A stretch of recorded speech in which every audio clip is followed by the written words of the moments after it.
হৈ দেখা ৰবা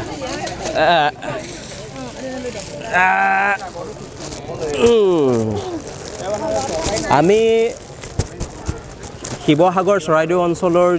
আৰু আমাৰ যি ভয়ংকৰ বান পৰিস্থিতি এই বান পৰিস্থিতিয়ে আমাৰ শিশুসকলৰ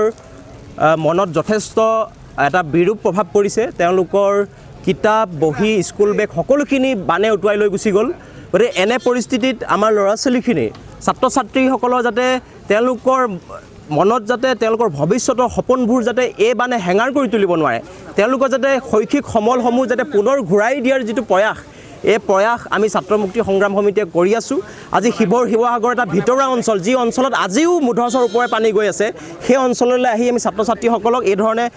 সহযোগিতা কৰিবলৈ আমি প্ৰয়াস কৰিছোঁ আমি আশা কৰিছোঁ এই পদক্ষেপ চৰকাৰে ল'ব লাগে কাৰণ আমি ব্যক্তি বিশেষ এটা সংগঠনে খুব বেছি 1500 ল'ৰা ছোৱালীক দিব পাৰিম কিন্তু চৰকাৰৰ যথেষ্ট পইচা থাকে চৰকাৰে আমাৰ পৰা ৰাজহ সংগ্ৰহ কৰে গতিকে চৰকাৰে যাতে প্ৰতিগৰাকী ছাত্ৰ ছাত্ৰীক আমাৰ অঞ্চলৰ যাতে শৈক্ষিক সমলসমূহ যাতে সোনকালে প্ৰদান কৰে কাৰণ বিদ্যালয়বিলাক খুব কম দিনৰ ভিতৰত খুলিব গতিকে আমাৰ ছাত্ৰ ছাত্ৰীসকলৰ যাতে তেওঁলোকৰ সপোনবিলাক ভাঙি নাযায় জীৱন যাতে শেষ হৈ নাযায় তাৰ কাৰণে আমি ছাত্ৰ ছাত্ৰীসকলক মনোবল দিবৰ কাৰণে সাহস দিবৰ কাৰণে তেওঁলোকৰ ছাত্ৰ ছাত্ৰীসকলৰ শৈক্ষিক